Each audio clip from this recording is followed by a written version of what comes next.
Saludos, Masters de Star Wars. Yo soy la sombra del Imperio. ¿Qué? La sombra del Imperio. Hoy, Masters, como cada semana, resolveremos 5 de sus preguntas que me dejaron aquí en YouTube y en el Patreon, siendo la que titula el video sobre si Ahsoka supo que al final Anakin volvió a la luz, la quinta pregunta más importante en este video, en la que tendremos un especial y particular enfoque. Así que si tú dejaste un comentario aquí en YouTube o en Patreon y no está en este video, recuerda que siempre recibirás una respuesta personal mía a una pregunta si tienes un rango de los 4 que tengo en Patreon o aquí en YouTube como un miembro del canal. Y de paso, no solo nos ayudarás con tu donación, Master, sino que recibirás emojis personalizados y nos apoyarás a concretar todos los números del Comic Fan Story de la Sombra del Imperio al servicio de Vader que está en proceso. Una historia que se publicará gratuitamente en este canal cuando esté terminada. El enlace, como siempre, estará en la descripción del video. Es así que en esta primera pregunta del día, el Master Leito Victorino nos cuestiona cuál era la especia más fuerte en Star Wars. Y debemos saber, Masters, que las especias eran el nombre que recibían en Star Wars esos narcóticos o fármacos que te ponían a alucinar. Como tal cual le ofrecieron uno de esos a Obi-Wan Kenobi en el episodio 2 con los Dead Sticks. Y los Hots como Jabba eran esos gángsters que controlaban el tráfico de especias, y Han Solo en el Halcón Milenario era uno de esos contrabandistas, así también como las especias eran controladas por otros sindicatos criminales como los Pikes en Kessel. Las especias pues eran esas sustancias ilegales ante el Imperio, y justamente, Masters, de las minas de Kessel como las vimos en Han Solo, de ahí salían las especias como otras cosas más además del coaxium. Justamente de todo ese espacio que controlaban los Pike venían especias altamente adictivas como el Sansana, pero también había muchas otras como el Ril, una que venía del mundo Twi'lek de los Rylo. O también estaban el Polstin o el Skarn. Todas ellas eran altamente adictivas según se nos cuenta en diversas partes del canon actual. Por ejemplo, aquí literalmente el cadete Eli Vanto en la novela de Throne y sus cómics nos dice que había una docena de variedades distintas y que en sí la especia era considerada como una plaga que era tan adictiva que podía transformar a una persona, tanto así como para que robara, mintiera o hasta matase a alguien por conseguirla. Inclusive pues en esos cómics de Throne vimos como el Polstin sería usada en contra de la que sería más tarde la gobernadora Price de Lothal. Es así que en esta segunda pregunta del día, el Master Sergi Costas nos cuestiona si hubo otros ejércitos de clones de camino antes que en la República. Y esto está referenciado hacia con el primer ministro Lama Su de camino, porque le dice en el episodio 2 al maestro Jedi Obi-Wan Kenobi, cuando le presenta el ejército de clones proveniente del genoma de Jango Fett, que ese era el más fino ejército de clones que habían hecho hasta el momento. Esto, Masters, efectivamente insinúa que los Kaminoanos habían creado otros ejércitos de clones en el pasado, aunque claro, de una escala menor y para un propósito muy distinto. Recordemos que eso de usar a Jango Fett fue un plan perfecto de los Sith con el individuo correcto. Además de que ese pedido inicial fue de 1.2 millones de clones, era algo titánico. Y justo a eso se refiere Lama Su de que era el más fino o grande ejército que hubieran creado. De decir verdad, Masters, no se conoce en la historia de la saga otro ejército que hayan podido crear los Kaminoanos, pero hasta el momento ninguno ha sido así de masivo o militarmente efectivo como lo fue el gran ejército de la República, lo que nos indica que los clonadores de camino crearon seguramente en el pasado ejércitos o grupos mucho más pequeños, ya sea de docenas, centenas o no más de miles de personas. Esto porque también no tenían tanta experiencia militar para crear clones que combatieran, algo que incluso se infiere en la novela de Darth Plagueis en Legends. Y no nos olvidemos tampoco que en el canon, en Clone Wars, los clones eran entrenados militarmente por gente ajena a los Kaminoanos, como tal cual pasó con la maestra Shaak Ti. Así que principalmente lo que pudieron haber clonado los Kaminoanos antes con su tecnología, más que propiamente un ejército, eran en realidad clones para otros propósitos, como pudiera ser mano de obra barata, ganado para alimento o incluso animales en negocios clandestinos, como bestias que pudieran servir para el juego. Todo esto pues claro que representaba un gran dilema ético, pero al menos sí nos da contexto de que el mayor ejército que hicieron los Kaminoanos siempre fue el de las guerras de los clones. Es así que en nuestra tercera pregunta del día, el Master Herbert Pro nos cuestiona sobre la serie del Mandalorian, sobre cómo podría reaccionar Din Djarin cuando conozca a otros mandalorianos de otros clanes, como Bo-Katan o Sabine Wren, sobre todo cuando vea que ellos sí se puedan quitar su casco, como tal cual le pasó a él cuando lo hizo Cobb Vanth, aunque este no fuera un mandaloriano. Y debo decir que aún el Mandalorian tiene mucho por aclarar, sobre todo porque antes de una década antes de la serie, todos los mandalorianos sí mostraban su casco y después no lo hicieron. Pero como ya se nos ha inferido en la serie, todo tiene que ver por la persecución de los Mandalorians y su purga, y también claro por lo preciado que era su Beskar. Esto como nos lo dijo antes el cliente imperial y ahora también en la temporada 2 Gorkeresh. Y recordemos también que el clan de Yaren también era demasiado apegado al camino. Quizás Masters hasta demasiado conservador y es probable que no necesariamente otros clanes mandalorianos se oculten de la misma manera. Quizás pues hasta ellos se oculten no usando su armadura para justamente pasar desapercibidos y que nadie note que son mandalorianos y así no los persigan. Eso pues es una posibilidad. Es más, esa mujer misteriosa montada en el tráiler de la temporada 2 como una Jedi, pienso más que puede ser una mandaloriana sin casco interpretada ahí por Sasha Banks. Y por mi parte, Masters, pienso que cada vez es más y más posible que ese personaje sea en realidad Sabine Wren, aunque esto claro aún está por verse. Pero de acuerdo a lo que ya vimos en filtraciones y por cómo va la serie, sobre todo con el tema del sable oscuro, no me queda duda que sí veremos a Bo-Katan Kryze y su rostro en la serie y muy probablemente también a Sabine Wren.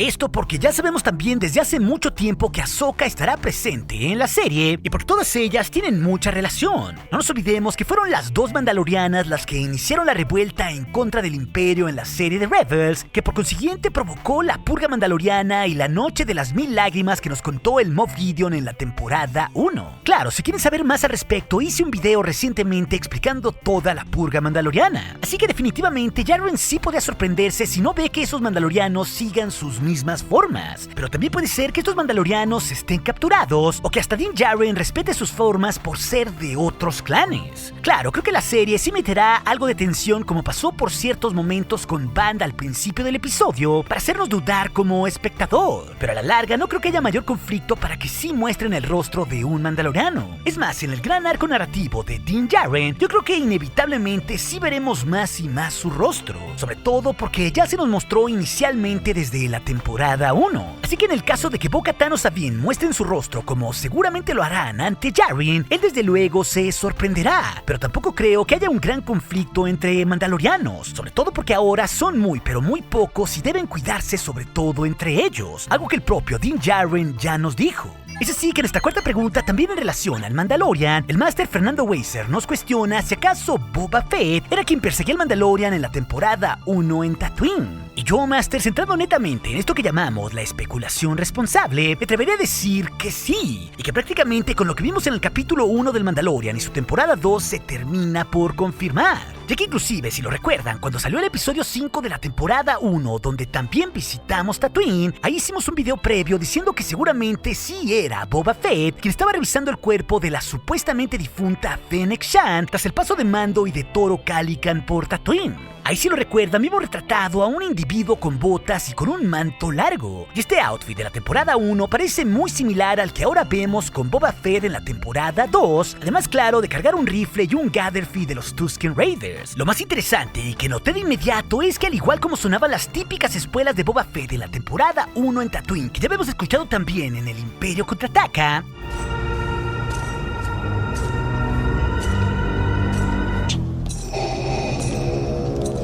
ahora también volvieron a sonar cuando apareció el actor Temuera Morrison interpretándolo. Ese detalle audible, Masters, no es menor. Además está el hecho de que si hubiera sido Cobb Vanth quien revisara el cuerpo anteriormente, el alguacil seguramente le habría dicho algo al Mandalorian en este episodio 1 de la temporada 2 sobre que Din Djarin le había disparado antes a Fennec Shand, o tal vez en una posibilidad más remota, esta cazarrecompensas hubiera estado ahí herida en Mos Pelgo o algo por el estilo, lo cual nada de esto pasó, Masters.